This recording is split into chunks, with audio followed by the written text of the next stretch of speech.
Bonjour, on est ici avec Lydia Bocca, c'est la fondatrice d'une entreprise qui s'appelle Strategico et on va demander tout de suite qu'est-ce que c'est Strategico, qu'est-ce que fait Strategico. Lydia. Bonjour et merci. Strategico est spécialisé dans l'analyse de risques économiques et politiques en Afrique. C'est la première agence de notation africaine avec des critères adaptés aux pays du Sud, tenant compte sur le plan politique de tous les risques religieux liés à l'armée et aux questions ethniques, et sur le plan économique, les critères quantitatifs habituels. Merci beaucoup Lydia. Donc tu participes ici à la formation des formateurs sur les questions de leadership et gestion des conflits pour les administrations électorales. Tu vas être aussi une animatrice de la formation qui va se tenir en juin. Est-ce que tu pourrais nous dire qu'est-ce que tu as vécu dans ces jours et comment tu vois la méthodologie qui est en train d'être mise en place? Je suis la formation donc lead qui est pour tout ce qui est la gestion des conflits et pour le leadership. Et je ne peux que recommander cette formation parce qu'elle aide à se mettre vraiment dans la peau des acteurs participant aux élections, à avoir aussi une attitude appropriée dans la gestion de conflits qui ne manquent pas d'émerger dans les élections, notamment dans les pays du Sud, avant, pendant et après les élections. On a vu un certain nombre d'exemples, on a vu un film, on a aussi suivi une méthodologie qui nous a permis donc de nous mettre dans la peau des personnes concernées et je trouve cela vraiment formidable. Merci Lydia. Et en ce qui concerne ce film que tu viens d'évoquer, An African Elections, qui nous a fait voir l'exemple des élections au Ghana en 2008. Qu'est-ce que tu penses de ce film?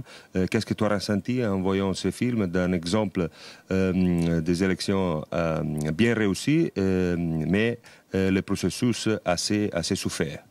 Mais ce film a très bien démontré que même dans des pays qui ont une tradition démocratique, les choses peuvent basculer très facilement à très peu de choses. Donc c'était un écart très étroit entre les deux candidats, le candidat sortant du parti au pouvoir et celui de l'opposition.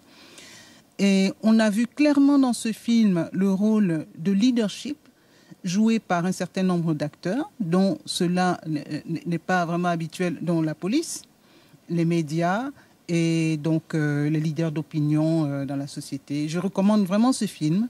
Je pense qu'il va faire une différence dans beaucoup de pays. Et c'était un contraste à la situation à laquelle on a assisté, par exemple, en Côte d'Ivoire, avec la crise post-électorale de 2010 que vous connaissez bien, où le candidat au pouvoir a refusé d'accepter les résultats. Voilà. Merci Lydia. Et est-ce que tu pourrais nous résoudre l'essence de la présentation que tu nous as fait ici et que tu vas faire aussi en juin en ce qui concerne les agents provocateurs des conflits dans ce pays?